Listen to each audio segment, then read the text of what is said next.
sore abang kakak semuanya, adik-adik, peserta KTA ke-20. Selamat datang di Kapsel Kapita Selecta untuk gereja pada sore hari ini.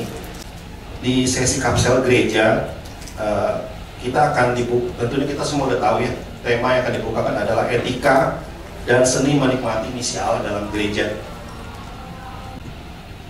Nama lengkap Pendeta Robert P. Borong, alumni STT Rantai Pau, STT Jakarta, dan juga dari Amsterdam ya Pak ya?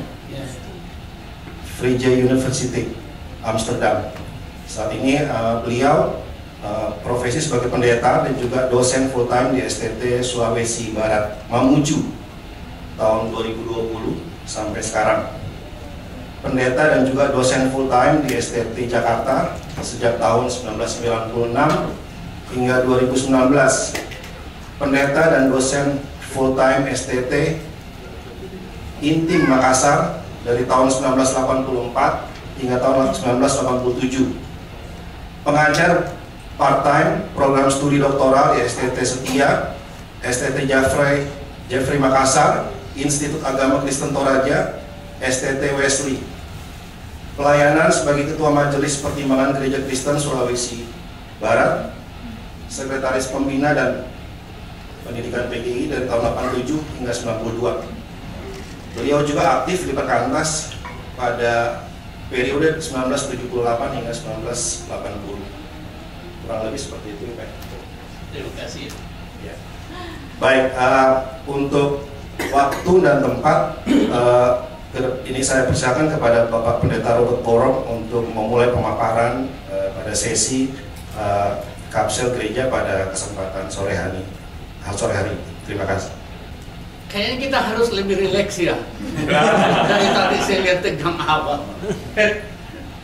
Pemaparan saya ini bercampur antara memberi kuliah tetapi juga berefleksi. Ya, mudah-mudahan tidak membuat teman-teman tegang ya. Ya, saya lihat di sini orang-orang muda. Tadi saya sambung sedikit dulu perkenalan. Saya aktif di GMKI waktu saya mahasiswa. Sampai sekarang saya juga masih didaftar sebagai apa namanya itu alumni. Bahkan jadi pengurus alumni GMKI di Sulawesi Barat karena di sana belum ada perkantas, jadi saya nggak jadi pengurus. Perkantas ada di sana pasti saya pengurus juga gitu ya. Dan saya aktif di Perkantas, tidak sangat aktif tapi aktif ikut apa namanya dulu KTB ya, kelompok ini bersama di masih ada yang ingat Keramat Tujuh ya. Itu tempat suci itu tempat ratapannya Perkantas. Teman-temannya saya bercanda supaya mengurangi ketegangan ya Pak ya. Jadi memang saya lihat komitmen alumni Perkantas itu di situ. Dan karena seperti itu saya sebagai orang STT coba bagaimana supaya semangat teman-teman Perkantas itu bisa juga diterima di STT. Jadi saya buka KTB tahun 78. Sejak dibuka sampai kami tutup lagi hanya 3 orang saja yang mau berminat. Ya karena semua sudah orang Saleh itu kan kalau orang yang belajar di STT kan gitu ya. Ada orang yang lulus STT di sini. Ada Pak ya? Iya kan Pak? Kita sudah kumpulan orang Saleh, jadi kita seperti ya kurang terlalu merasa ini. Tapi kehadiran Perkantas itu seiring sejalan dengan kehadiran banyak lembaga pendidikan teologi dalam tanda kutip yang indie yang berkembang, maka pertemuan antara lembaga pendidikan teologi dan Perkantas itu juga mulai makin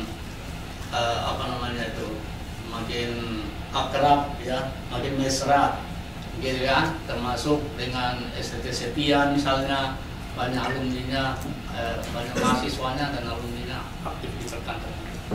Nah, saya akan mulai dengan gereja. Tadi saya sudah mengatakan itu gereja. kecuali yang sekolah teologi kan kita pasti dia sudah sangat tahu, tapi teman-teman mungkin belum terlalu paham. Itu gereja ya. Besok pagi akan keluar saya punya renungan karena saya kirim juga ke komunitas ini. Tidak tahu Bapak Ibu pernah membacakan renungan saya. Nama sampai sekarang itu kabur ya, Kristen Gereja Jemaat. Benar ya? Jadi kalau kita mau lebih paham, mungkin baik kita kembali dulu ke Alkitabnya. Atau gereja. Gereja itu sampai sekarang kita tahu itu berasal dari kata Portugis ya, karena orang Portugis yang memperkenalkan pertama kali Kristen di Indonesia. Mereka menyamakan diri komunitasnya Igreja, lalu lidah orang Indonesia meluruskan menjadi gereja. Yang mana yang lurus, Portugis atau Indonesia, saya juga nggak tahu. Tapi Yesus menggunakan kata eklesia di dalam Matius 16 ayat 18 untuk komunitas yang akan dia dirikan, yang kemudian dinamai gereja itu. Dan eklesia itu berarti jemaat. Dan kalau didefinisikan, definisinya itu diambil dari 1 Petrus 2 ayat 9 dan 10, yaitu kumpulan atau persekutuan orang-orang yang dipanggil keluar dari gelap masuk ke dalam terang. Jadi itu satu definisi yang menurut saya penting untuk selalu diingat ya. Karena kebanyakan kalau orang ya, kita kan mau berbicara mengenai seni etika dan seni ikut dalam misi Allah di gereja. Ya, kebanyakan orang pergi ke gereja ya mungkin lebih banyak memperhatikan sisi-sisi gelap di gereja daripada sisi-sisi terang. Nah ini penting saya buat dulu sebagai pernyataan pertama. Karena apa? Ya kalau kita mau menikmati pelayanan di gereja, kita seharusnya tutup mata terhadap hal-hal yang gelap di gereja, dan kita hanya membuka mata untuk hal-hal yang terang. Mengapa? Nah ini saya sudah mendahului. Di sini dikatakan keluar dari gelap masuk ke dalam terang, tapi Anda akan memang menemukan di gereja mungkin memang lebih banyak gelap daripada terang gitu.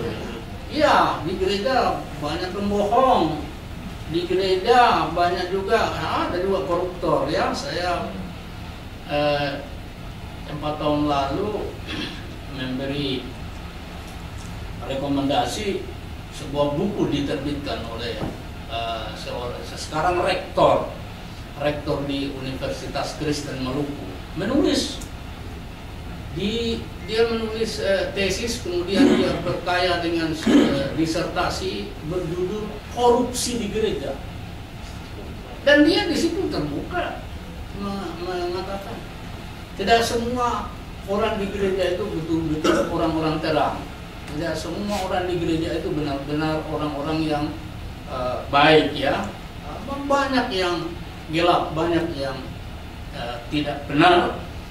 Mulai dari pikiran kotor, kata-kata yang tidak manis gitu ya.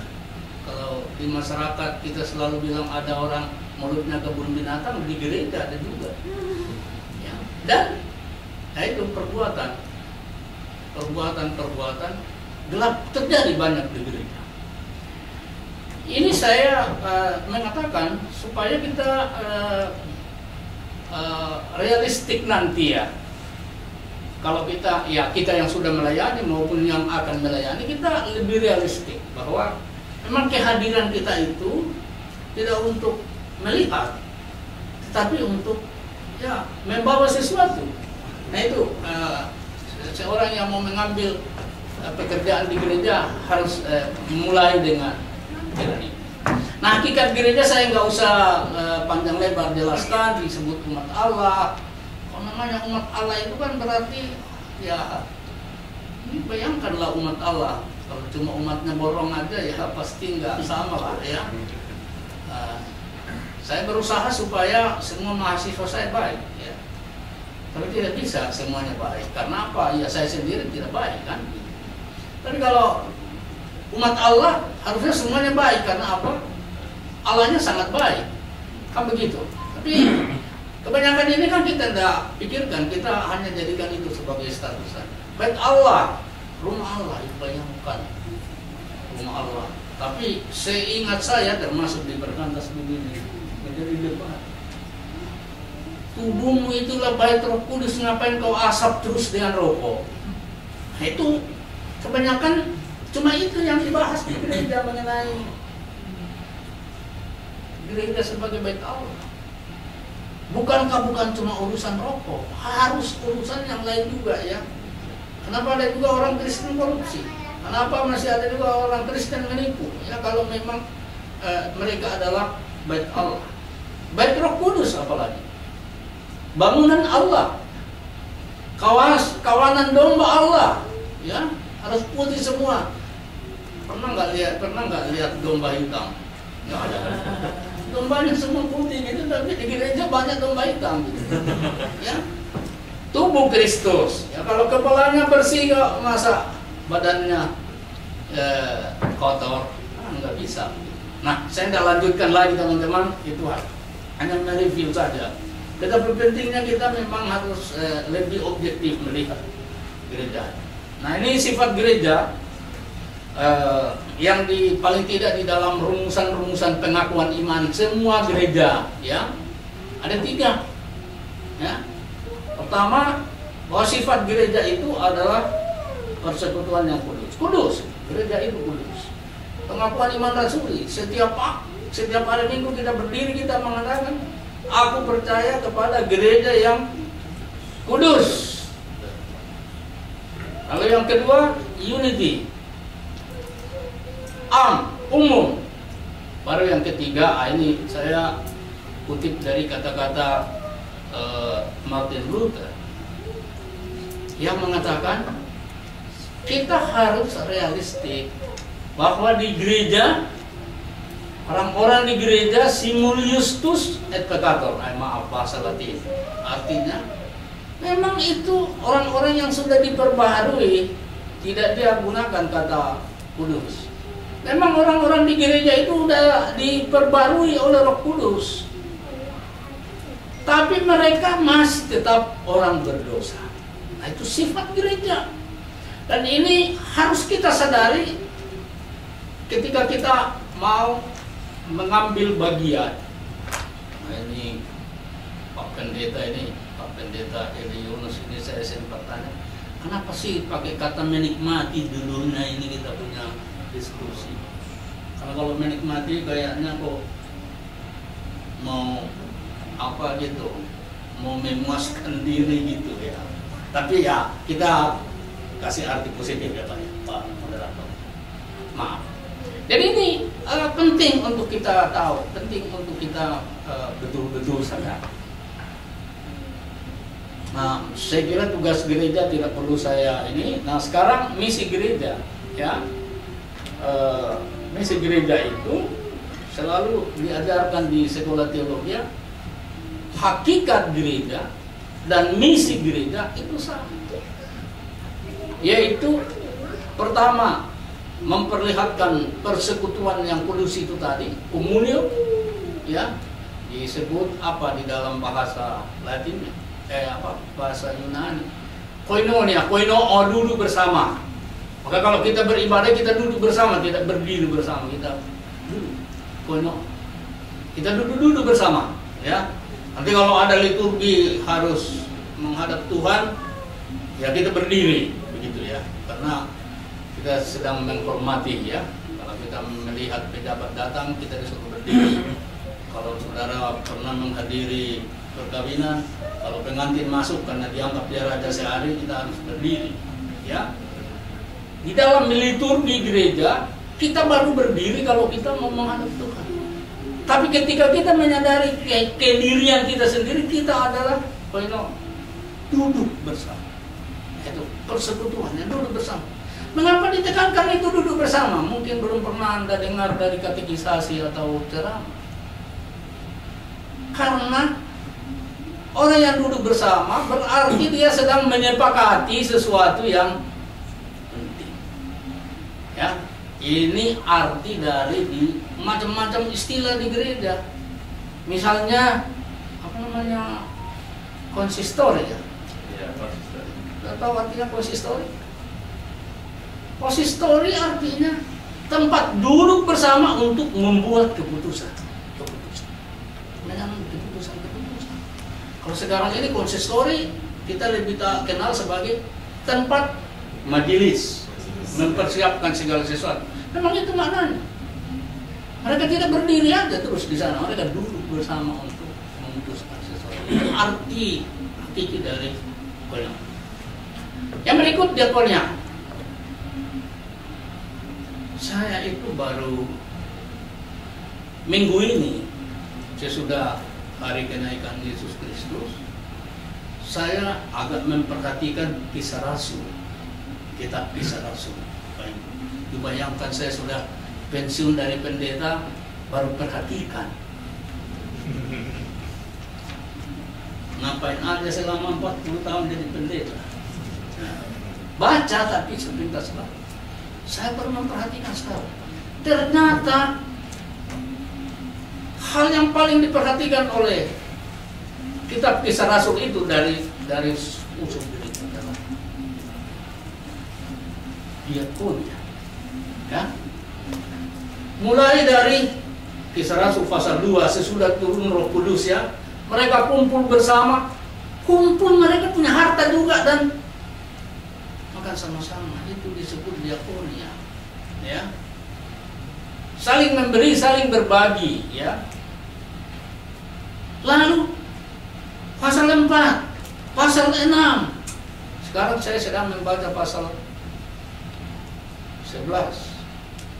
Di sana juga diceritakan bahwa jemaat di Antioquia itu jemaat kedua yang disebut panjang lebar di dalam kitab kisah Rasul. Itu yang memulai mengumpulkan sesuatu dan mengirim kepada jemaat di Yerusalem. Disebut di Yudea, artinya mungkin bukan cuma jemaat itu. Artinya memang tugas berbagi itu, ya, berbagi kehidupannya, berbagi di gereja, itu adalah sifat dari gereja, sekaligus hakikat dari gereja, sekaligus misi dari gereja.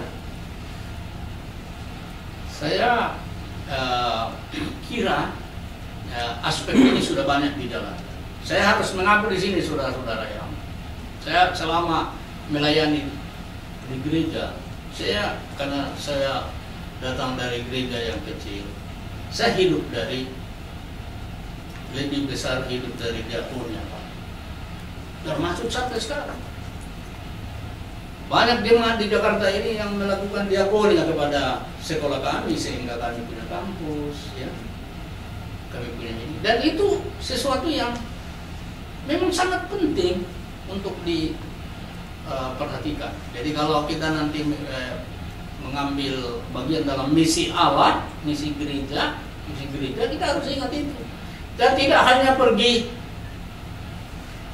mendukung orang untuk memiliki spiritualitas dalam arti dia menjadi seorang yang saleh, tapi juga menjadi seorang yang murah hati, seorang yang suka mau berbagi, seorang yang tidak mau menikmati sendiri kehidupannya dengan Tuhan, bagaimana dia hidup berbagi dengan orang-orang lain, jemaat-jemaat lain. Dan yang ketiga baru marturia.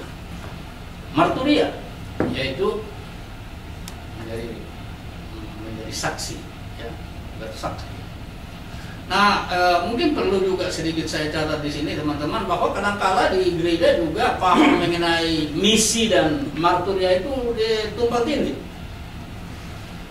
Karena misi itu kita seringkali perkecil menjadi hanya tugas marturia saja, ya, bersaksi. Padahal misi itu mencakup semua aspek yang harusnya dilakukan oleh gereja, ya, dan orang Kristen. Sedangkan misi itu itu misi. Sedangkan marturia itu memang hanya untuk bersaksi mengenai Kristus. Ya, sama seperti yang dilakukan oleh orang-orang di di zaman gereja mulai-mulai itu. Kemana-mana pun mereka pergi bersaksi tentang Yesus Kristus. Jadi mereka selalu bercerita, Yesus itu yang kalian salibkan, itulah yang sudah ditetapkan oleh Allah untuk menjadi juru selamat, bukan hanya untuk Anda tapi juga untuk bangsa-bangsa lain. Karena itu ya beragama aja pelik. Yesus hanya untuk kami, bukan untuk kamu. Gitu. Nah, itu ya, itu yang dikatakan oleh semua rasul. Saya percepat Pak ya. Kayaknya saya makin lama makin terkendali. Nah, jadi misi Allah, misi Dei, misi gereja itu kosmos, dunia, ya. Siapa saja. Nah, renungan saya pagi ini mengenai diskriminasi. Nah, Allah saja tidak diskriminatif. Kenapa manusia diskriminatif? Ya. Termasuk di dalam gereja, jangan dikira gereja tidak diskriminatif gitu ya. Ya, kita menganggap gereja lain bukan teman kita. Iya kan? Gereja lain. Gitu ya. Saya pernah satu kali sedikit mengumel kepada seorang pendeta. Dia mulai berdiri dan mengatakan, saudara-saudara, tamu yang hadir pada hari ini dalam kebaktian silakan berdiri. Ya Tuhan, orang mau datang beribadah sama kamu, kamu anggap sebagai tamu.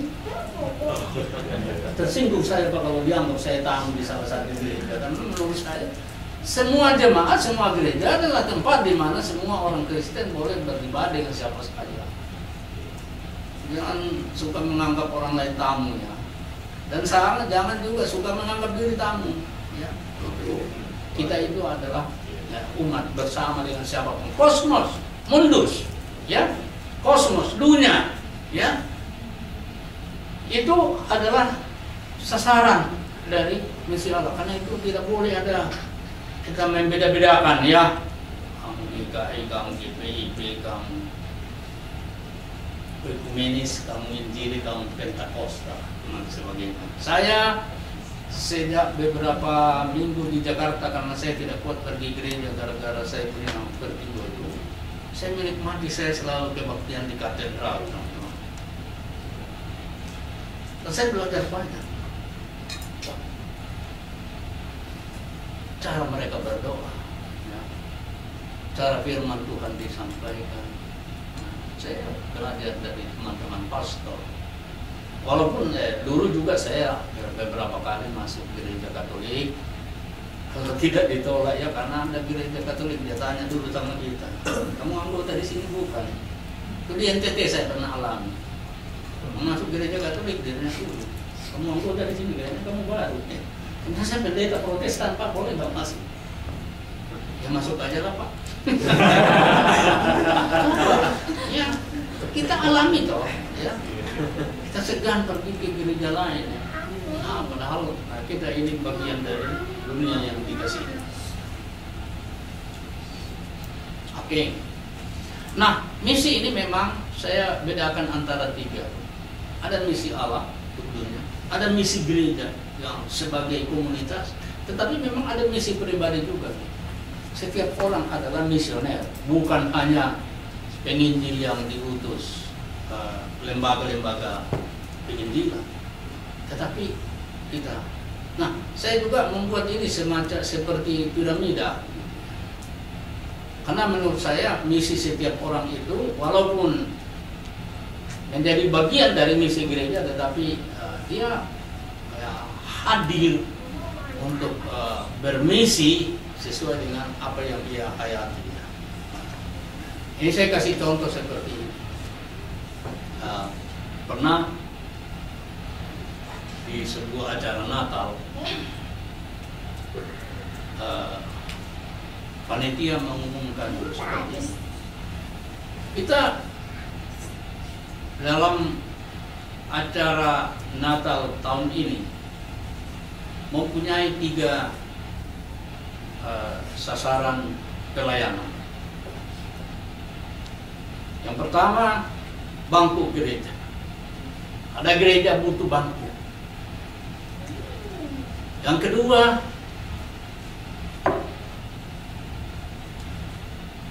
pakaian layak, pakaian layak pakai untuk apa namanya itu, untuk daerah pedalaman. Dan yang ketiga, silakan pilih sendiri. Anda tulis di amplop sumbangan Anda gitu, atau amplop persembahan Anda. Ternyata hampir 100% anggota jemaat yang hadir itu menulis bangku gereja. Bangku gereja. Ketika ini dibahas di panitia, kok begitu ya? Kita cuma bisa meraba-raba. Pertama karena orang mau semua konkret ya. Saya mau ikut dalam pelayanan di gereja yang nyata, yang nampak, konkret. Saya tidak mau memberi pakaian layak pakai walaupun masih bisa dipakai. Ya.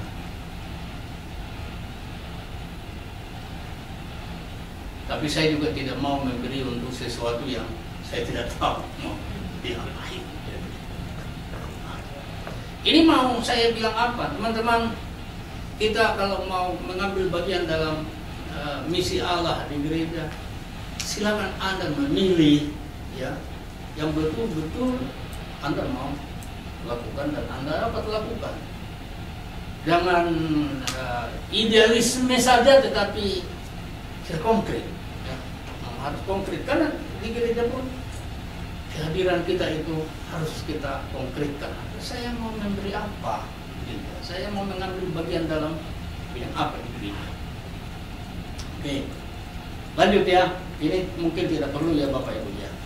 Ini hanya mau membedakan yang tadi saya sudah bedakan, misi Allah dan misi gereja dan kekabaran Injil itu terkait tetapi berbeda. Nah, ini saya hanya memberi contoh ya. Kalau kekabaran Injil itu berarti kita bersaksi kepada orang luar. Nah, di gereja itu biasanya dibedakan dua macam misi ya. Misi ke dalam, yaitu misi di antara umat, warga jemaat, dan misi keluar. Mengapa ini penting untuk dikatakan? Kadang-kala di gereja kita mempunyai keyakinan bahwa semua orang yang datang ke gereja menjadi anggota gereja tidak perlu lagi diinjil itu. Ya. Tapi sebenarnya banyak sekali mereka yang butuh untuk mendapatkan sentuhan khusus ya. Jadi mendapatkan kesaksian khusus. Saya punya milis pendeta di gereja kami. Nah, tadi ini salah satu diskusi sebelum saya ke sini, saya masih sempat membaca. Adalah pernyataan seorang pendeta yang melanjutkan pernyataan warga jemaat di gereja. Gereja kami sudah berdiri tahun 47. Sudah berapa tahun? Ya. Tapi ada majelis menerima mahasiswa praktik dari salah satu STT di Jawa ini. Lalu ketika mau perpisahan dengan anak itu, dia berdiri dan mengatakan, baru anak ini yang benar-benar membuat saya tahu apa itu Kristen. Untuk membuat begitu heboh. Mengapa heboh? Karena loh, bertahun-tahun kau menjadi anggota jemaat, bahkan menjadi majelis, dan ada pendetamu kau nggak pernah tanya kepada dia bahwa kau belum tahu apa-apa. Ada anak kecil datang, mohon maaf ya, anak kecil mahasiswa semester berapa sih yang suka praktek ke semester 6 ya. Dia datang, baru dia yang membuat bapak itu tahu mengenai Kristen. Itu mungkin pernyataan berlebihan, tapi itu saya mengatakan kepada teman-teman karena udah mulai ribut ya, saya bilang, jangan selalu melihat negatif hal-hal yang seharusnya kita ambil yang positif. Tapi yang positifnya, itu berarti bahwa banyak hal yang dibutuhkan oleh warga kita tidak pernah kita peduli. Nah, itu pentingnya apa yang disebut misi ke dalam, ya, enrich mission, ya. Kita banyak bermisi keluar, tapi ke dalam kita tidak peduli. Oh, banyak di antara anggota jemaat kita juga yang belum mendapat asupan yang sewajarnya, sehingga dia harus membuat pernyataan yang membuat kita kemudian tersinggung. Nah, kesaksian keluar ini penting sekali, apalagi kita di Indonesia. Saya kira perkantas banyak pengalaman ya Pak ya, alumni perkantas banyak pengalaman bermisi keluar ya Pak ya. Ya, saya tahu ya pergi Baksos ya, teman-teman di Sulawesi itu, di Makassar ya, Baksos ke Toraja, ini ya, di tempat-tempat yang tidak ada Kristen ya, kadang-kadang kita tidak diterima dengan baik, kadang-kadang kita juga tidak diterima. Nah, sambil kita bercerita melalui karya kita tentang Kristus, karena kesaksian itu kan tidak hanya verbal saja kepada orang luar gitu. Dan orang bertanya, siapa itu kok dia baik banget gitu? Kristen, ya, anggota gereja. Nah itu, nah, sekarang saya mau bicara sedikit mengenai etika itu ya. Apa itu etika? Etika itu ilmu tentang moral.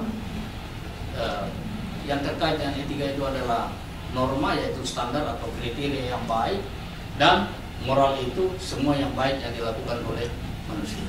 Jadi etika, norma, moral itu semua itu berbicara tentang apa yang baik. Jadi kalau judul kita hari ini etika menikmati misi Allah dalam gereja, berarti kita mau sedang mencari-cari apa sih yang baik, yang terbaik mungkin yang dapat kita lakukan untuk mengambil bagian dalam misi Allah di gereja ini. Ini kapsel kita sekarang ini.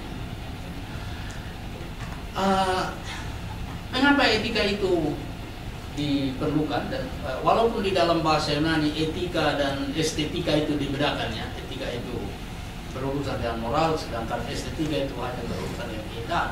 Tetapi keduanya itu nggak bisa dipisahkan, ya, karena etika itu diperlukan manusia sebagai makhluk yang bebas untuk memilih. Nah, jadi ini nanti ada konsekuensinya. Kalau Bapak Ibu pergi ke gereja, mungkin seperti tadi, walaupun tidak diumumkan di gereja, yuk mau nyumbang apa, bangku, pakaian layak pakai atau yang lain, itu kalau namanya etika, kita yang milih, kita yang menentukan. Karena apa? Karena kita yang mau mengerjakan. Kita kalau mau mengambil bagian dalam misi Allah, kita tidak bekerja karena disuruh orang lain, tapi karena kita sendiri yang suka, ya, yang suka untuk melakukan. Kata suka itu penting sekali. Ada nyanyian rohani, aku suka menentukan. Ya. Suka itu berarti itu menjadi dasar utama untuk berhasilnya suatu kegiatan. Ya. Kalau kita suka, kalau kita tidak suka, walaupun kita bekerja keras, tetapi karena tidak kita suka itu tidak akan. Nah, jadi karena manusia itu adalah makhluk yang bebas untuk memilih, maka dia harus pilih apa yang dia suka. Nah, mengambil bagian dalam misi Allah adalah pilihan bebas, Bapak Ibu. Tidak ada orang memaksa kita untuk harus melakukan apa yang tidak kita suka seperti saya itu. Tidak boleh ada paksaan, tetapi juga tidak boleh sekedar menjadi kewajiban. Karena ada kewajiban, saya harus mengambil bagian dalam misi, ya saya melakukannya. Ini seperti ini. Seorang yang mengambil bagian dalam misi Allah, jangan dia bekerja seperti seorang karyawan. Ya, saya harus bekerja karena itu diwajibkan oleh aturan perusahaan atau menjadi PNS. Saya mau bekerja karena ya itu kewajiban saya yang sudah diatur oleh negara. Yang kedua, Etika kita perlukan karena setiap orang mempunyai tujuan dalam hidupnya. Ya. Jadi untuk mencapai tujuan setiap orang diperlukan cara yang benar dan baik. Ada istilah dalam bahasa Latin yang saya kira banyak sekali kita suka dengar, ya, finis justificat medio. Artinya banyak orang yang untuk mencapai tujuan dia menghalalkan segala macam cara. Ya. Karena itu saya ketika berbicara mengenai etika, saya akan ini bukan saya anti Alkitab, saya akan lewat ini, silakan baca di rumah. Saya akan mulai dengan motif. Motif itu menunjukkan bahwa apa yang mau kita lakukan, apa yang mau kita kerjakan itu harus berangkat dari hati kita. Hati adalah pusat etika, ya, pusat yang baik. Karena itu yang pertama-tama harus dibicarakan ketika kita berbicara tentang etika, ya. Kalau saya mau melayani di gereja, yang harus jelas dulu kepada kita masing-masing adalah apa yang menjadi motivasi saya. Ikut-ikutan, karena ditugaskan oleh pengurus atau apa. Motif ini harus kita melihat. Jadi saya menyebut di sini, kalau kita membaca dalam Alkitab, ya, etika terlebih terkait dengan motif niat hati sebagai sumber perilaku. Itu bisa dibaca Markus 7, Lukas 16, Ibrani, Amsal Salomo dan lain-lain. Dan di dalam ketika Raja Daud mau dipilih untuk menjadi raja, ya, dia diabaikan oleh ayahnya Isai karena dia anak bungsu, masih remaja, ya, dan dia sedang menggembalakan, ya, di padang penggembalaan ternaknya di Bethlehem. Tetapi ketika 7 saudaranya lewat, nah, juga tuan, saya lupa. Tuhan katakan, tidak satu pun dari sini yang saya perkenankan untuk menjadi Raja Israel. Jadi Nabi Samuel bertanya kepada Isai, anakmu cuma ini atau masih ada?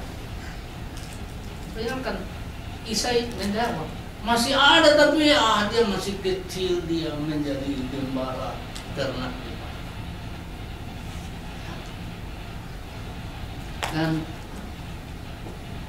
melalui Nabi, Tuhan mengatakan, Tuhan melihat ke dalam hati manusia, bukan melihat perawakannya, gitu, ya.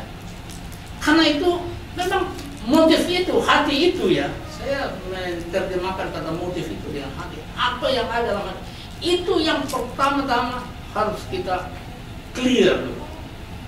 Kalau Anda melakukan sesuatu tanpa motif, ya,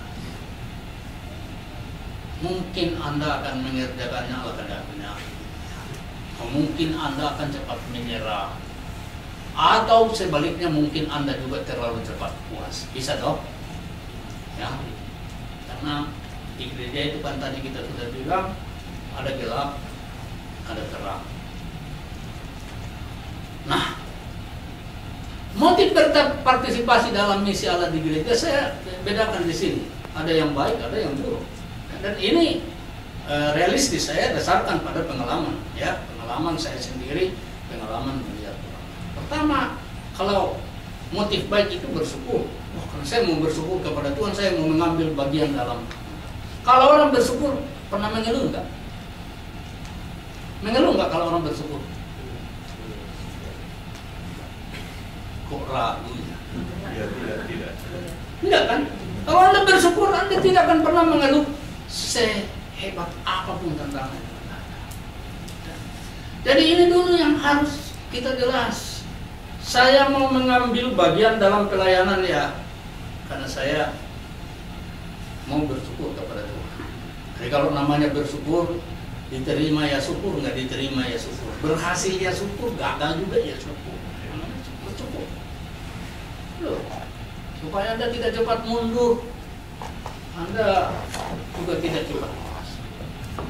Kalau yang sebaliknya buruk adalah kalau orang mau terpaksa.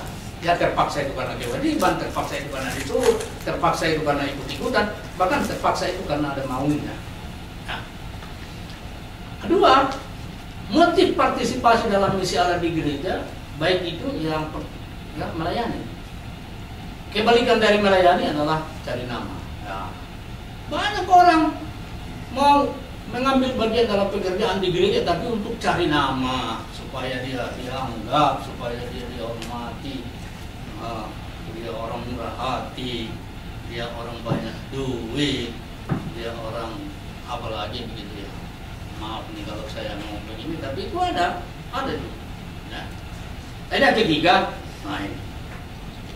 baik itu kalau kita inisiatif, jangan ikut-ikutan, jangan tur-tur, jangan karena didorong-dorong begitu ya. Nah, dia buruk kalau cuma ikut-ikutan doang. Berarti kalau kita semua mempunyai motif inisiatif, menjadi inisiator, kita akan berjuang sampai titik darah penghabisan untuk terus mewujudkan yang terjadi. Nah sekarang yang kedua, selain motif itu adalah cara. Nah ini seninya Pak ya. Cara itu adalah seni. Etos bermisi menurut Alkitab itu, kalau cara itu harus tiga saya sebut di sini. Mohon maaf saya agak gali-gali dari Alkitab. Pertama, strategis ya. Yesus memilih dan mengutus murid-murid, itu satu strategis. Tapi pernah nggak Bapak Ibu ber-PA mengapa Yesus memilih murid-muridnya itu dari dua lapis masyarakat tertentu ya, dua lapis masyarakat yang agak menonjol. Pertama, para nelayan ya. Betul ya, Bapak Ibu ya. Petrus nelayan, Yakobus nelayan, Yohanes nelayan, Andreas nelayan, seterusnya. Lapisan kedua, Bapak Ibu kan? Matius itu siapa ya? Mengucukai orang-orang berdosa. Ya. Itu strategi yang dipakai oleh Yesus untuk memilih orang-orang yang cara yang dipakai oleh Yesus untuk membuat misinya itu, ya, misinya dia ya kita tahu kita hanya raba-raba saja berhasil. Dia memilih murid, dia mengutus murid-muridnya selalu dengan cara yang kita tidak bisa duga atau kita tidak bisa raba. Yang kedua, cara bermisi menurut Alkitab itu mandiri dan berbagi. Nah, ini kita lihat dari Rasul Paulus. Ya. Rasul Paulus itu ketika dia sudah bertobat itu, dia walaupun disumbang oleh jemaat Filipi, dia bilang terima kasih, tapi saya mau menjadi seorang penginjil yang mandiri. Saya membaca sejarah gereja khususnya abad 18-19 yang bercerita tentang banyak penginjil. Ternyata saya tidak mau menjudge ya, tapi hampir semua penginjil yang diutus ke dunia ketiga itu mempunyai sponsornya, entah lembaga gereja atau badan misi di Eropa ada. Nah, itu memang kita tidak boleh anggap mengurangi semangat bermisi mereka begitu ya. Tapi yang dicontohkan Alkitab kepada kita adalah bahwa kalau mau bermisi yang betul-betul murni itu Anda harus mandiri. Ya, jangan berharap walaupun Tuhan akan memberkati orang yang bekerja. Ya. Banyak pekerjaan misi di Indonesia, teman-teman. Kami kebetulan gereja di mana saya sekarang bergabung di Gereja Kristen Sulawesi Barat. Itu kita mempunyai dua target isi keluar selain tentu ke dalam. Saya mengunjungi daerah itu beberapa kali. Waktu saya masih aktif di Jakarta juga saya coba pergi ke sana kalau libur mengajak teman-teman. Tapi yang membuat saya kecewa adalah bahwa gereja-gereja datang bersaing untuk mengkristenkan orang, dan akibatnya adalah mereka sendiri bingung, loh, Kristus terbagi-bagi, ya. Si A datang bawa benderanya, si B datang bawa gerejanya, dan ada satu jemaat sudah dibaptis ulang lagi. Yang mengecewakan saya itu banyak sekali gereja datang bersaing-saing, ya. Loh, mau mengabarkan Injil kok rivalistik itu, bukankah harusnya sebaliknya, ya? Ini juga di gereja, di jemaat juga banyak orang juga mau melayani tapi sifatnya rivalistik, tidak kolaboratif, ya. Ini maunya apa sih? Mau pekerjaan Tuhan tetapi sifat manusianya lebih banyak. Karena itu yang ketiga itu memang harus kooperatif, ya. Dinamika Roh Kudus, bekerja bersama antar jemaat, saling mendukung. Kalau saya tidak salah, tahun 1911 ketika gereja-gereja di Eropa merumuskan 3 kemandirian gereja yang kita kenal, ya, dirumuskan juga di Indonesia, ya,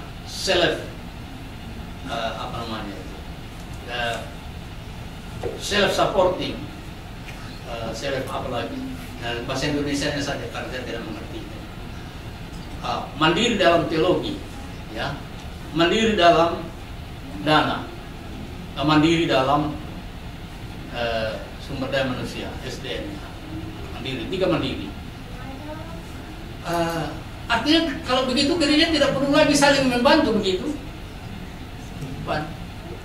Karena yang dikatakan jemaat itu salah satu sifatnya yang tadi kita sudah berbagi itu, ya, diakonia. Jadi bukan independen atau dependen, tetapi interdependen. Jadi semua orang dan semua gereja yang mau ikut dalam misi, dia harus menyadari bahwa ia bergantung kepada orang lain dan orang lain juga bergantung kepada dia. Ia bergantung kepada warga jemaat lain dan warga jemaat lain juga bergantung. Nah, mungkin ini apa, ya, cara berpartisipasi dalam misi Allah, ya, mungkin inilah seninya, mungkin inilah etikanya juga di situ, ya. Pertama, kita harus kolaboratif dan jangan rivalistik. Ini tidak mudah, Bapak Ibu. Tidak mudah. Karena kalau kita berbeda motif saja sudah bisa membuat kita secara otomatis cenderung rivalistik. Yang kedua, kita harus fokus, jangan bimbang, jangan bingung, ya. Dan yang ketiga, memang harus intensif, tidak sekedar asal-asalan. Harus betul-betul, ya, waktu kita berikan, doa kita berikan, dompet kita berikan, ya. Baik, terima kasih, Pak. Oke, maaf teman-teman, saya kira yang lain ini nanti bisa baca itu, ya. Mungkin itu yang terakhir saya mau sampaikan, ya, bahwa tujuan berpartisipasi dalam misi Allah di gereja itu apa? Baik, ada baiknya, ada buruknya. Baiknya itu adalah gereja bertumbuh, buruknya itu kejayaan organisasi. Mengapa banyak sekali gereja di Indonesia hancur-hancuran itu? Karena mereka mau jaya secara organisatoris. Ini gemuk sekali.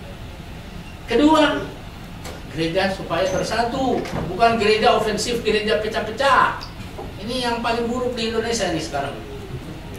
Allah dimuliakan, tapi buruknya itu orang mau berpartisipasi karena ingin terkenal, ingin dikagumi, bahkan ingin jabatan juga. Karena di gereja lama dia tidak bisa jadi ketua sinode, bikin sinode baru.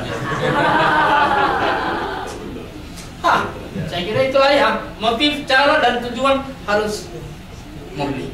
Terima kasih Pak. Teman-teman agak panjang lama luar biasa kasih kuliah. Ya, terima kasih Pendeta Robert Borong untuk pemaparannya mengenai etika dan seni menikmati misi Allah di dalam gereja. Tentunya pemaparan ini saya pribadi sangat menarik ya, karena tentunya kita semua alumni sekarang pasti sudah banyak yang ambil bagian dalam pelayanan gereja, dan pasti hati kecil kita semua di ruangan ini ada ada kegelisahan mengenai pelayanan kita selama ini, apakah sudah benar, apakah sudah sesuai dengan apa yang Tuhan mau, apakah sudah sesuai dengan misi kita di dalam gereja. Dan juga saya meyakini bahwa kita semua pasti udah gak sabar ya buat diskusi, tanya jawab dengan Pendeta Robert mengenai pemaparannya tadi. Semoga bisa memperlengkapi kita juga pada sore hari ini. Saya membuka ruang tanya jawab buat abang kakak semuanya di ruangan ini. Selamat sore Pak Robert. Selamat sore. Saya ada 2 pertanyaan Pak. Sebelumnya saya Widi, saya bergereja di GKI Wahid Hasim, diberi amanah oleh jemaat menjadi majelis jemaat, masuk tahun ke-6, jadi tahun depan udah turun. Harus turun secara tata gereja selama 1 tahun paling enggak gitu. Nah, tadi saya tergelitik Pak dengan slide yang terakhir dan cuma sebentar itu. Yang baik gereja bertumbuh, buruknya itu bukannya gereja tidak bertumbuh tapi kejayaan organisasi. Nah ini kita tahu ya Pak, semakin bertumbuh maka mungkin banyak celah atau banyak lubang-lubang gitu yang perlu ditambal. Nah biasanya ditambalnya dengan memperketat aturan-aturan gitu ya, tata gereja, diamandemen lagi, itu ditambal sana sini begitu ya Pak. Nah itu akhirnya nanti saya juga melihat jadi sepertinya trennya ke arah ahli Taurat begitu kan. Jadi hukum yang esensinya itu sudah tertutupi oleh hukum yang derivatif gitu ya, turunan-turunan kecil-kecil yang kalau itu diatur juga itu akan membuat repot praktek berjemaat, tetapi satu sisi mungkin menolong juga dalam hal pemecahan konflik ya. Kalau misalnya ada konflik, tinggal nih udah ada aturannya, berarti Bapak harus kayak begini, kitanya enak ya, ketimbang kita negosiasi, kita mediasi kedua belah pihak. Nah, pertanyaan saya di dalam hal ini itu sejauh mana Pak kita harus tambal gitu, karena mungkin pengalaman dari Bapak ya, menyampaikan secara peraturan-peraturan yang semakin diperketat itu di dalam organisasi gereja itu tentu membuahkan pertanyaan yang paling mudah ditanya oleh semua manusia. Kalau A boleh atau enggak? Nah jawabannya ada di tata gereja atau di peraturan gitu ya.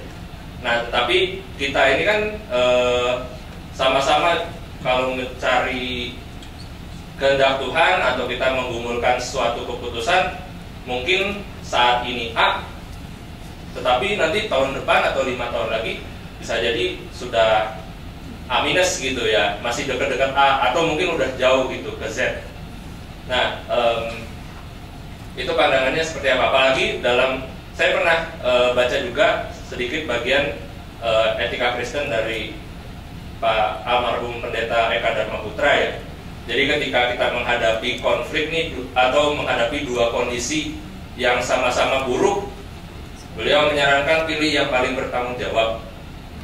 Nah, apakah ini kita bertanggung jawab dengan cara menambal atau memperkuat struktur organisasi, dan itu menurut kita apakah itu sebuah tanggung jawab yang baik atau ada cara lain?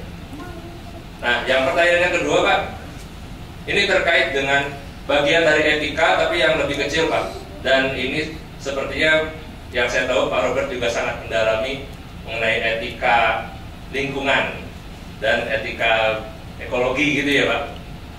sejauh mana sih gereja harus menetapkan tadi kalau misalnya kita pakai sistem boleh atau enggak, atau mungkin berdosa atau enggak.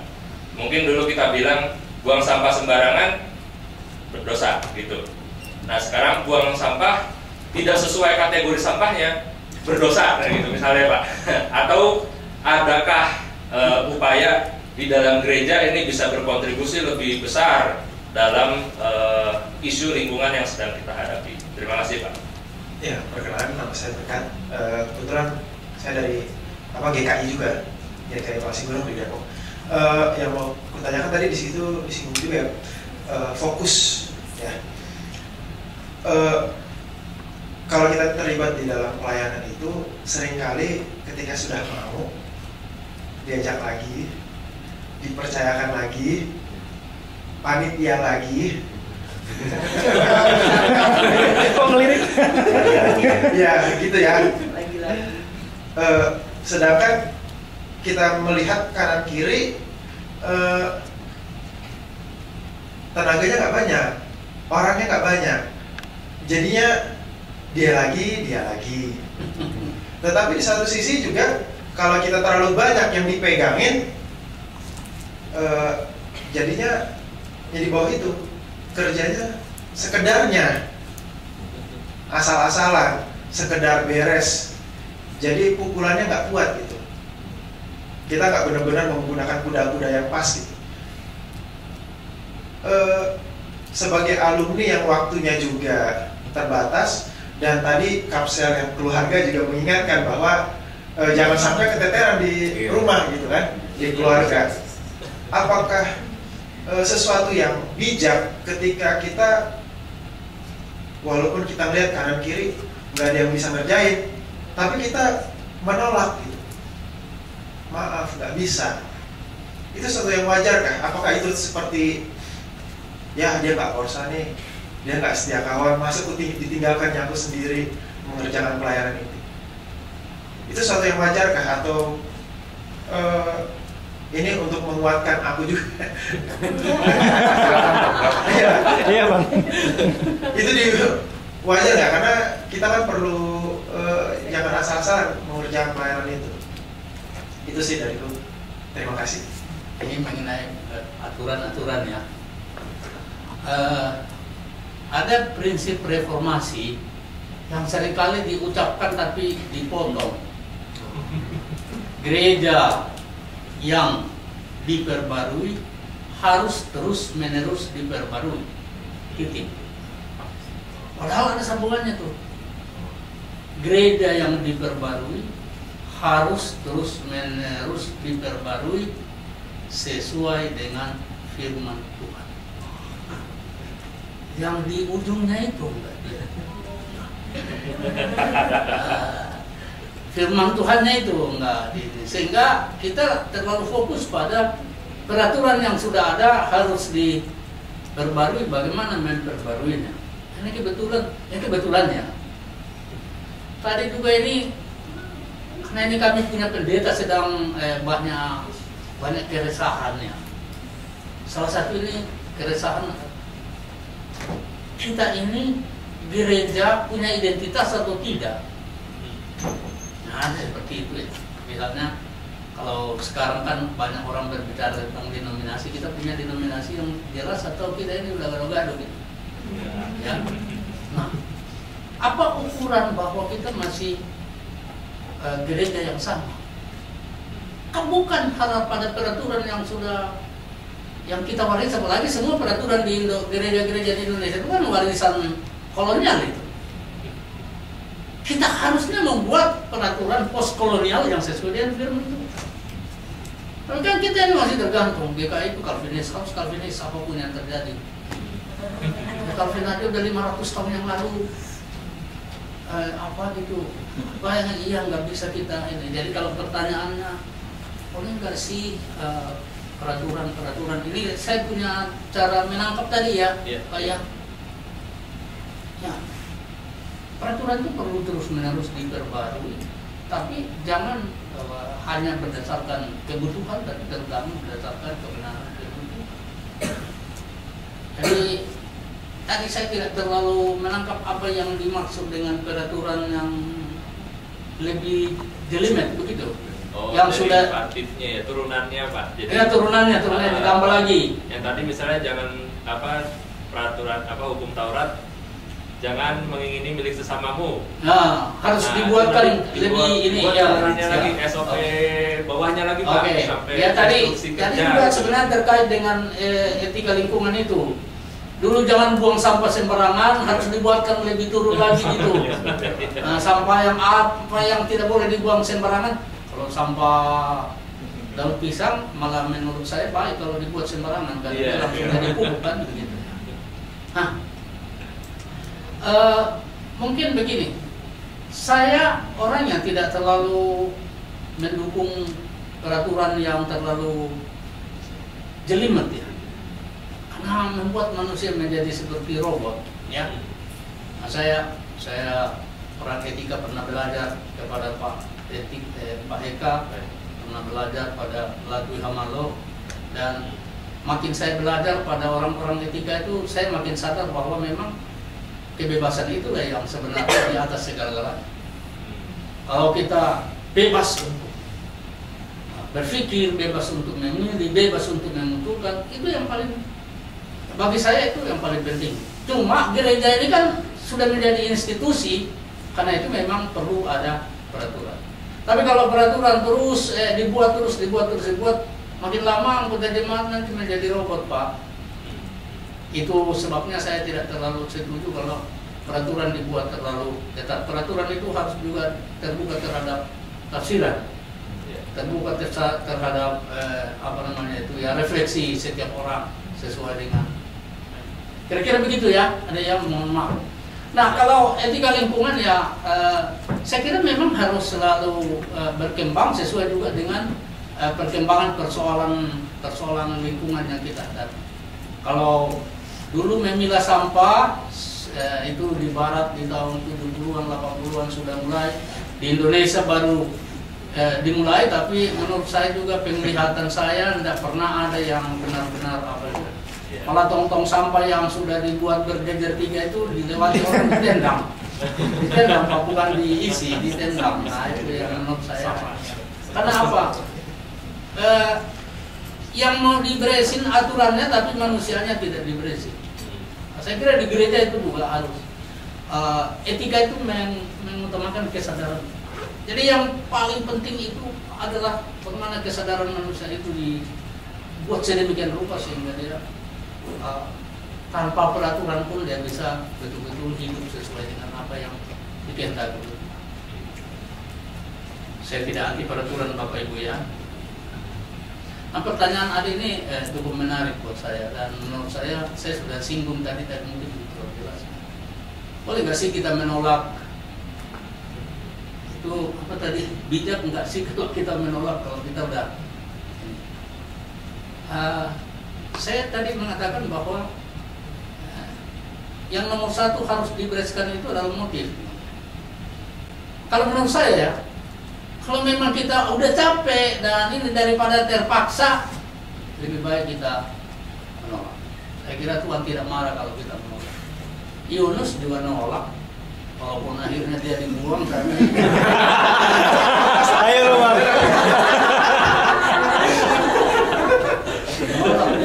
Iya. Karena setiap orang kan harus mengukur pada kemampuannya gitu ya. Kalau saya merasa sudah lelah, tidak mampu, masa iya?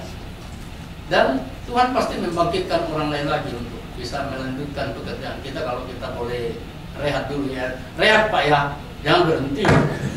Hanya rehat. Nah, karena kalau berhenti berarti Bapak sudah kehilangan motivasi itu. Ya, kalau orang bebas ya,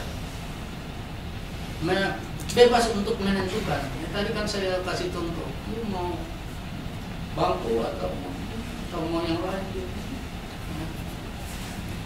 Memang kecenderungan kita di gereja bangku aja udah, yang sudah tentu, yang lebih mudah, yang lebih gampang. Tadi saya belum melanjutkan penjelasan saya dengan contoh itu.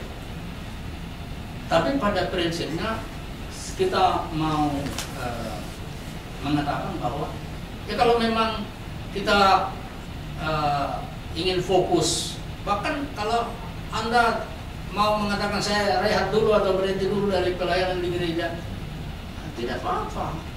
Kan sebenarnya kan ini kan hanya kapsel gereja saja kan, masih ada kapsel lain. Kapsel. Ada pilihan yang lain ya. Saya pernah ditanya oleh anggota jemaat yang sangat sulit saya jawab. Pak, kebetulan anggota jemaat ini rajin dia memberi perpuluhan. Pak, saya rajin memberi perpuluhan. Tapi saya ini sekarang bimbang. Karena saya melihat ladang pelayanan yang lain yang ingin sekali saya dukung.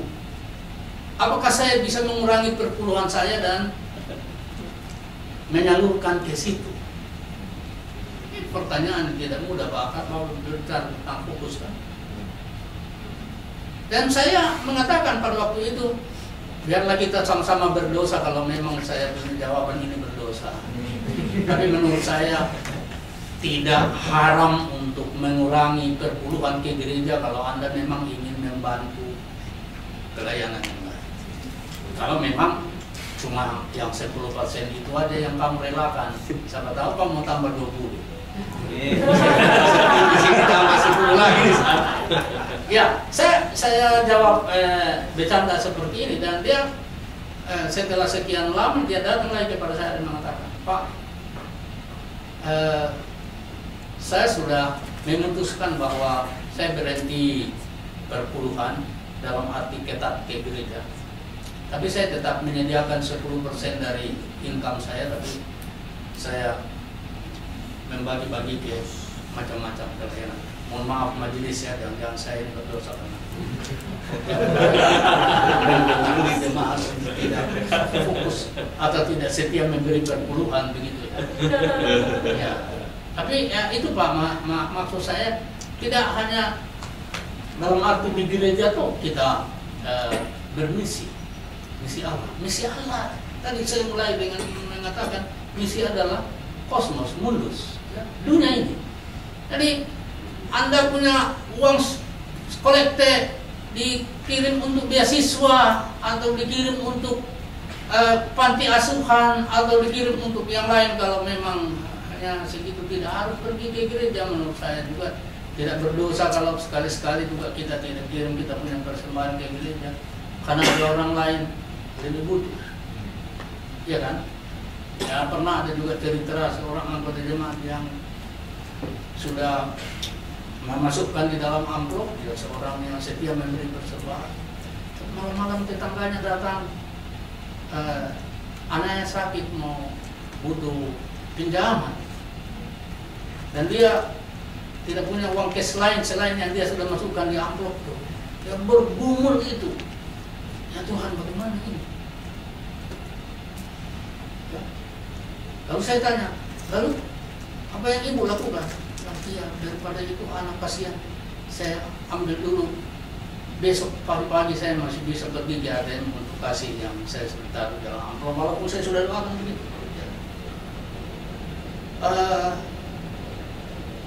Etika itu memang dilema yang kata Pak Eka ya, bukan hitam atau putih, dia dua abu-abu. Itu persis kata-katanya Pak Eka. Ya selalu seperti itu dalam pelayanan Pak. Tidak ada yang pasti putih, tidak ada yang pasti putih. Selalu ada ya berbagai kemungkinan. Jadi makanya motif itu penting untuk selalu kita tanya kepada hati kita. Nah, kalau kita nyaman melakukannya, ya let's do it. Ya, segitu Pak. Terima kasih. Semoga bisa membantu penjelasan ya dari Pak Robert. Saya membuka sesi berikutnya, 2 pertanyaan lagi. Ya, shalom Pak Pendeta Robert. Nama saya Henry, saya muridnya Pak Yakob Tomatala ya. Terima kasih sekali, slide ini itu presentasi, meskipun memang caranya dosen, tapi materinya saya suka sekali ya. Ini mewakili pergumulan alumni yang ingin masuk ke dalam pelayanan gerejawi. Nah, sebelum mulai memang saya sangat berharap bahwa alumni Perkantas kita yang sudah dibekali dari sekian kali KTA, memang pada akhirnya kita harus masuk ke gereja. Nah, nama saya Henry Pampahan. Kalau saya lebih mengajak kita masuk ke gereja bukan untuk mengubah apa-apa di dalam sistem yang sudah kaku itu. Saya dari dulu adalah salah satu kritikus HKBP paling ulu. Karena kita tahu dosa-dosanya. Saya lahir di HKBP, sekolah di HKBP. Mohon maaf, saya sekolah minggu hampir gak pernah bolos. Bahasa hujan-hujan pun saya lari ke sekolah minggu. Saya lulus CD itu paling baik dulu. Saya absen cuma 1 kali. Bahasa-bahasa pun saya datang duduk gemetaran di dalam CD. Tapi ketika lama-lama gereja HKBP nggak berubah, dia akan jalan begitu. Dan kemudian ya kita dibekali di Perkantas, kemudian menikmati banyak tentang bagaimana bermisi di dalam serangkaian profesi keluarga, kapsel, ada yang single, ada yang gereja, swasta. Hingga akhirnya saya dan istri memutuskan untuk mulai terlibat. Jadi akhirnya saya belajar dan istri semuanya ditolak.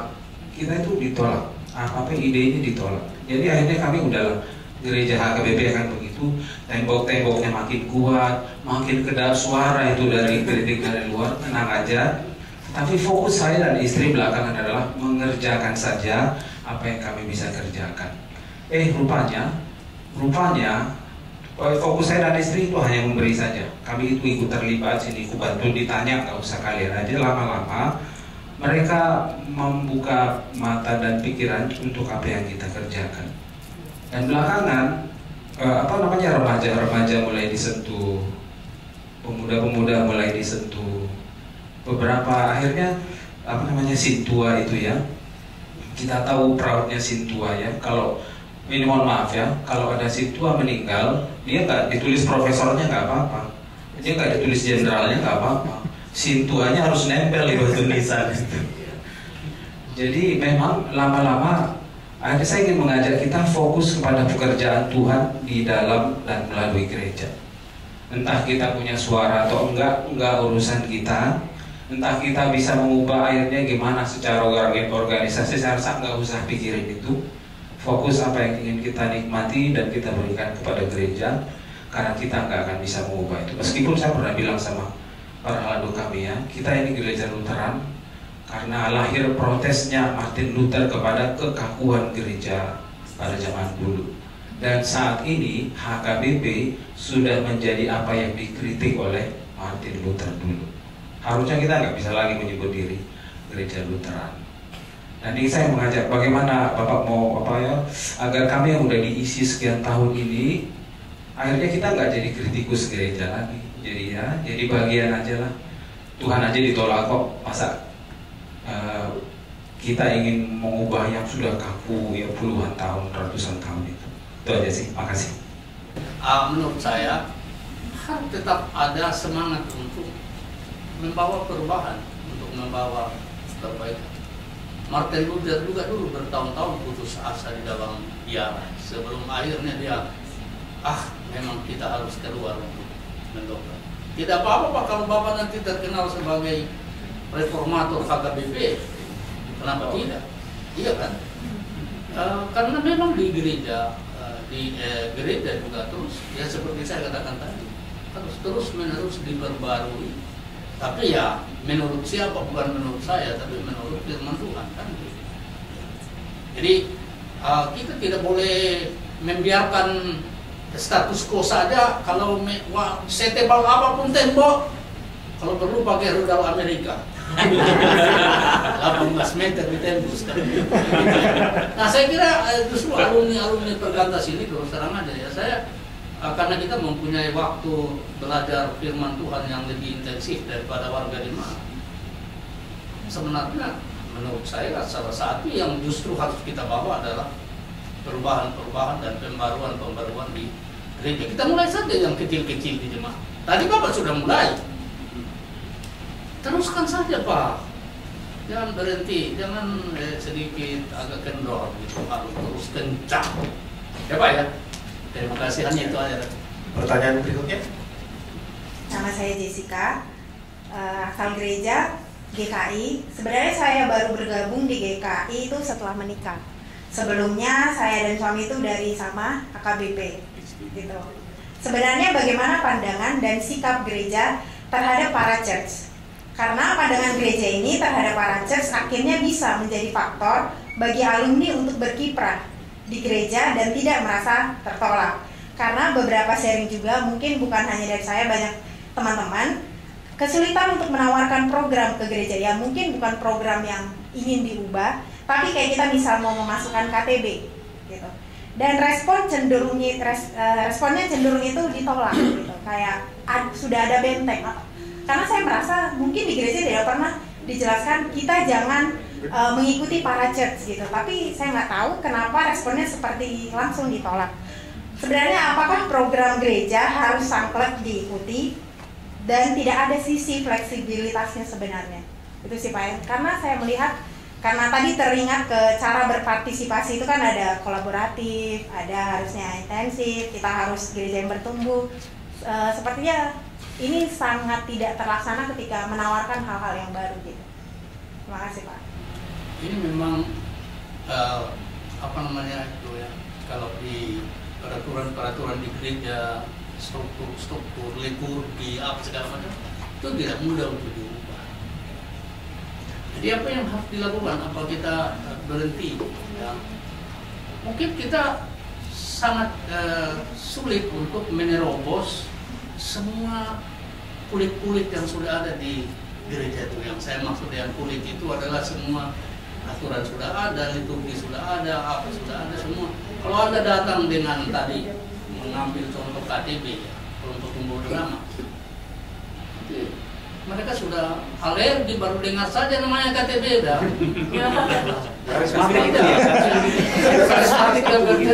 Jangan kan gereja STT pun tidak bisa menerima KTB. Jadi apa yang harus dilakukan? Tidak apa-apa, ikut aja katekisasi. Saya boleh nggak saya ikut mengajar katekisasi? Boleh nggak saya ikut aktif pemuda apa namanya itu di HKBP? Naposo Bulung. Kegiatan Naposo Bulung. Isinya apa yang kita yakini, gitu. Wadahnya kita pakai, tidak apa-apa. Ya, kalau seperti itu, kalau di masyarakat kami ada istilah orang katakan, kalau mau berhasil, Anda harus masuk ke dalam baru tendang keluar. Ya. Jangan mau tendang ke dalam nggak berhasil. Jadi karena memang ya, seperti itu. Gereja ketika sudah menjadi institusi susah sulit Pak diterobos. Bentengnya udah tembok yang kuat ya. Mungkin itu saja Bu.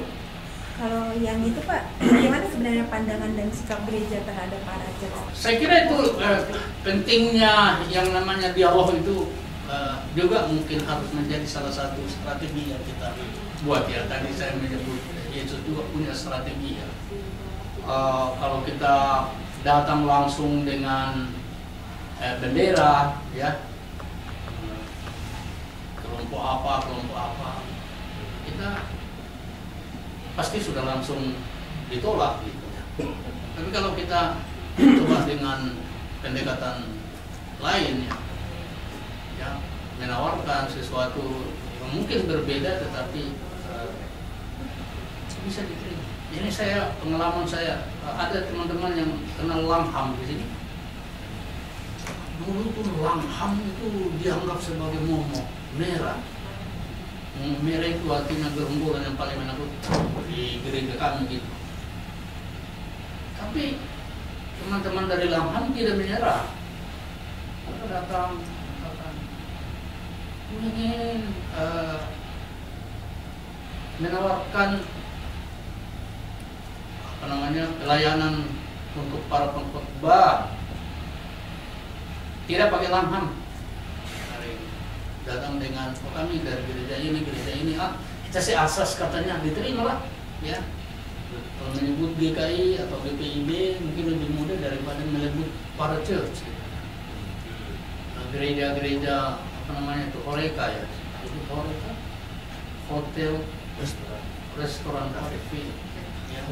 Lebih sulit, sudah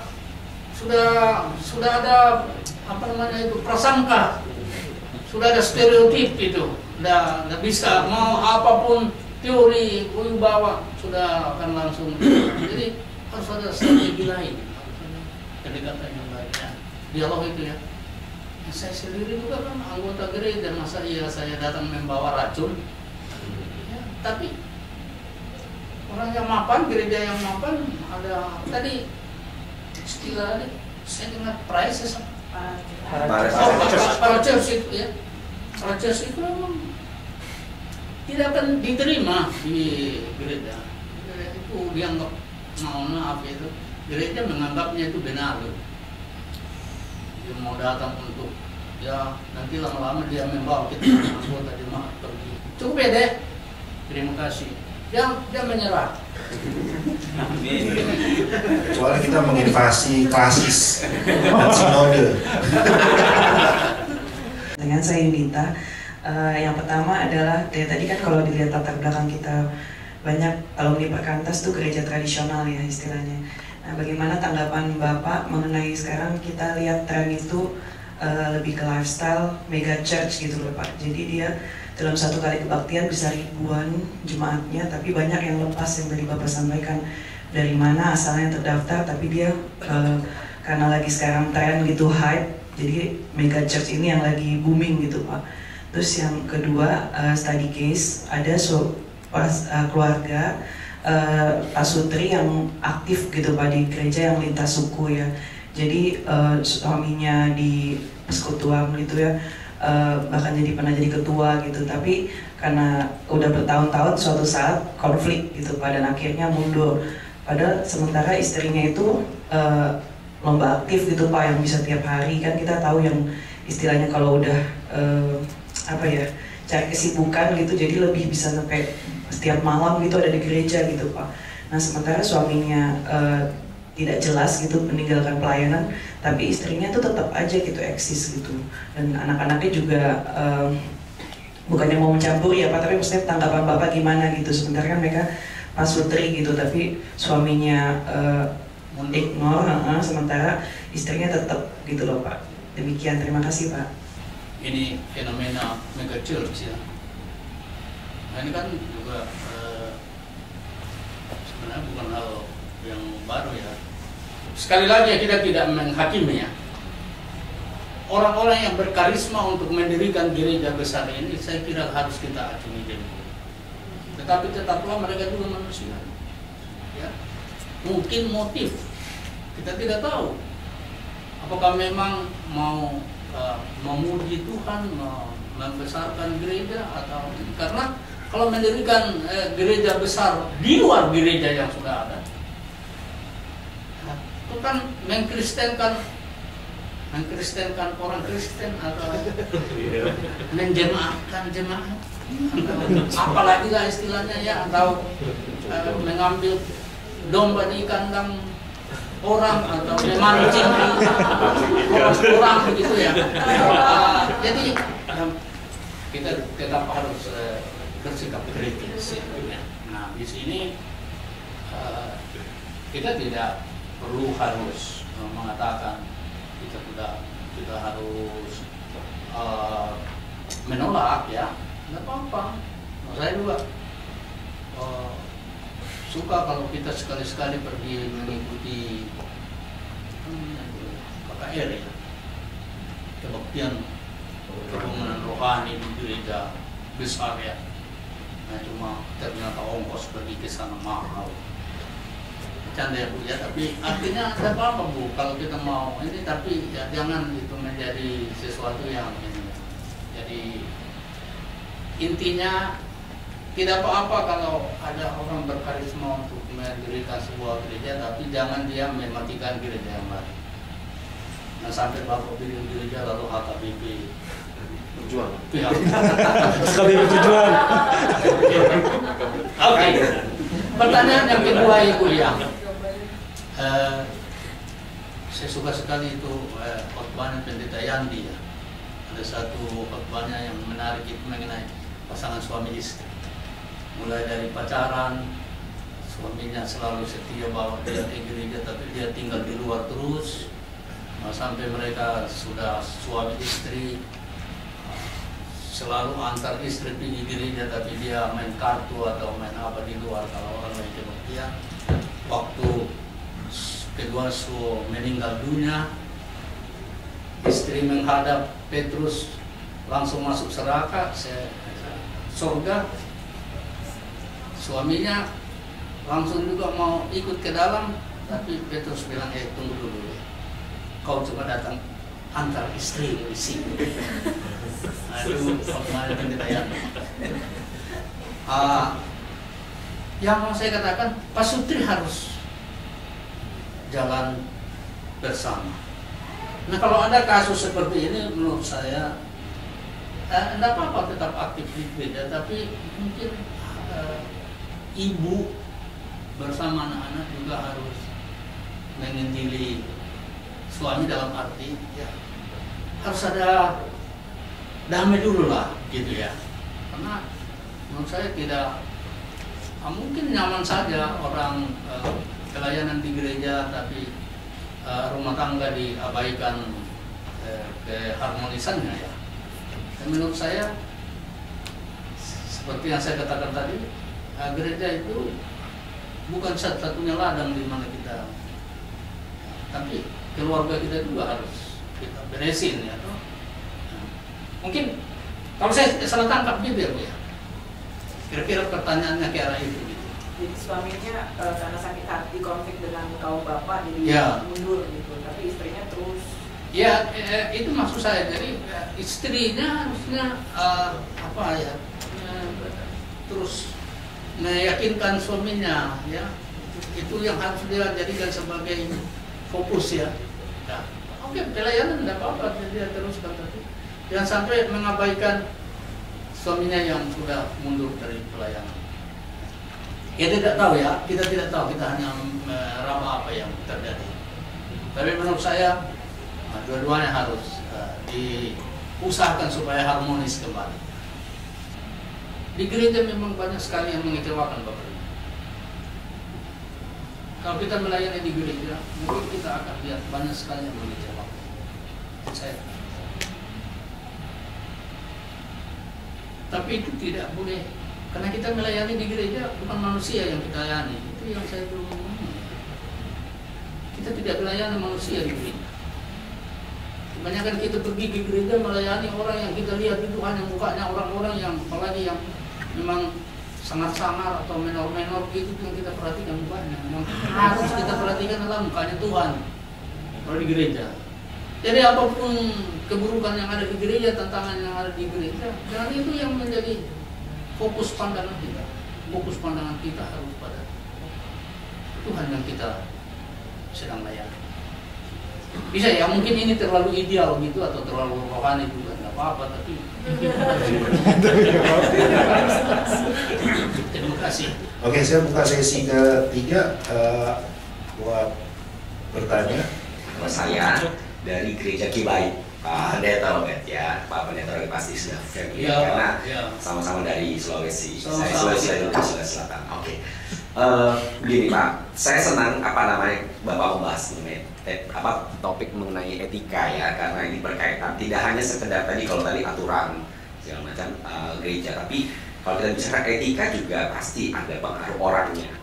Ketika kita harus berhadapan dengan sesama pelayan yang dalam tanda kutip tadi motifnya memang sudah dalam tanda kutip mencari nama, di sini yang kemudian terjadi konflik yang memang harus kita hadapi. Apalagi dalam tanda kutip orang tersebut ternyata punya pengaruh Pak, punya pengaruh ya, dalam tanda kutip juga dia memang secara ekonomi cukup tinggi, tapi akhirnya cukup mengatur luar biasa di dalam pengaturan gereja, dan tentunya ini membuat situasi tentunya tidak akan kondusif. Nah, saya mau nanya Pak, secara pengalaman Bapak, bagaimana Bapak menghadapi situasi seperti ini ketika ada yang terlalu berperan, bukan terlalu berperan tapi tepatnya terlalu mengatur, dan kita tahu bahwa apa yang diatur sebenarnya sangat ternyata punya motivasi yang motif yang dalam tanda kutip tadi cari nama, atau sebenarnya karena ya dalam tanda kutip dia ingin suatu saat namanya tercatat begitu, bukan nama Tuhan yang dicatat. Nah, Bagaimana Bapak menghadapi situasi-situasi seperti itu? Terima kasih. Di gereja itu hampir semua jemaat punya yang namanya Godfather. Pernah ke film gitu ya. Yaitu orang-orang yang merasa ini. Dan karena merasa ternyata memang diikuti juga. Paling berjasa, karena itu paling menentukan apapun yang terjadi. Ini banyak korbannya, Pak. Tahun lalu ini kami bukan di gereja saya, kami jemaat di mana kami aktif ya. Saya baru menyaksikan dengan sangat sedih. Seorang pendeta harus menjadi korban dari orang-orang kuat seperti Bapak, mungkin mereka punya guna-guna. Dan pertanyaannya bagaimana menghadapi orang-orang seperti ini? Iya betul. Pertama, saya kira di gereja memang konflik itu juga harus diberikan, Pak.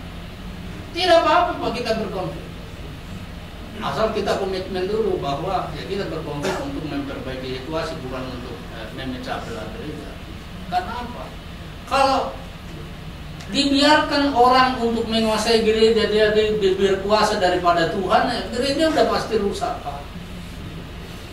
Paling sedikit yang akan terjadi adalah dia jemaat digembosi oleh orang-orang tertentu. Saya kira kita semua punya pengalaman di gereja masing-masing, banyak jemaat pecah, ya. Itu karena ini. Di gereja kami waktu pemilihan kepala desa baru-baru itu 3 jemaat langsung pecah 2 gitu. Karena apa? Calon kepala desa orang yang kuat itu tidak dipilih, akibatnya dia ngamuk dan mendirikan lagi jemaat baru. Hal-hal seperti ini selalu akan kita hadapi di dalam gereja. Tapi tidak boleh dibiarkan, Pak. Tidak boleh dibiarkan.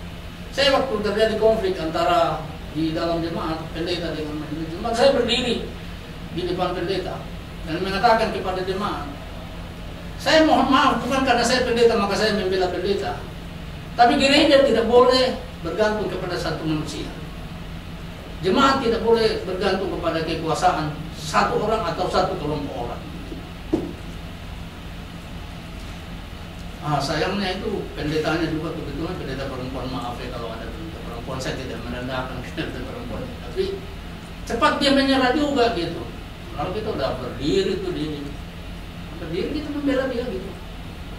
Saya sebagai simpatisan saja, tapi saya berani mengatakan. Nah ini terutama di jemaat-jemaat Indonesia, kita ini kan semua feodal, Pak. Orang Indonesia ini semua feodal, ya. Jadi ide-ide feodal itu bukan cuma ada di dalam masyarakat, ada juga di dalam jemaat, ada di dalam gereja. Karena itu memang sebenarnya pendeta yang diharapkan bisa mengatasi persoalan ini. Tapi biasanya saya lihat, biasanya juga karena pendeta juga mungkin mencari zona nyaman atau apa begitu. Kalau dia tidak menjadi korban, ya dia berpihak kepada itu lagi, orang-orang yang berkuasa di dalam gereja. Harus dihadapi, Pak. Menurut saya harus dihadapi. Kalau tidak, ya kita membiarkan gereja untuk dikuasai oleh kuasa yang lain yang bukan kuasa Roh Kudus. Terima kasih, Pak. Ada kasus nih, Pak ya. Ini kasus ya. Saya nggak tahu, mungkin terjadi di gereja-gereja lain juga. Jadi begini, Pak. Jadi di kasus di tempat saya melayani ini ya kan. Jadi ini ada komponen gereja atau badan pelayanan gereja lain atau komisi gitu ya. Mereka ingin menggelar suatu event ya. Menggelar suatu event puji-pujian macam itu. Nah, karena memang kebetulan tempat saya melayani ini memang gerejanya mungkin nggak terlalu besar lah kayak gereja-gereja lain. Tapi si badan pelayanan ini, komisi ini, mereka mau butuh space yang lebih luas gitu ya di dalam gereja itu. Dan pada akhirnya mimbar gereja tempat firman Tuhan diberitakan itu dipindahkan. Kebetulan memang gereja tempat saya melayani itu memang mimbarnya masih portable, jadi bisa digeser-geser. Nah terus tapi ada jemaat kami juga yang mengkritisi, bahkan melayangkan protes ya ke majelis, dianggap menggeser mimbar tempat ibadah, tempat firman Tuhan diberitakan itu sudah melanggar kesakralan dalam suatu rumah ibadah, khususnya tempat berkhotbah. Pertanyaan saya, ini kan berkaitan dengan etika ya Pak ya.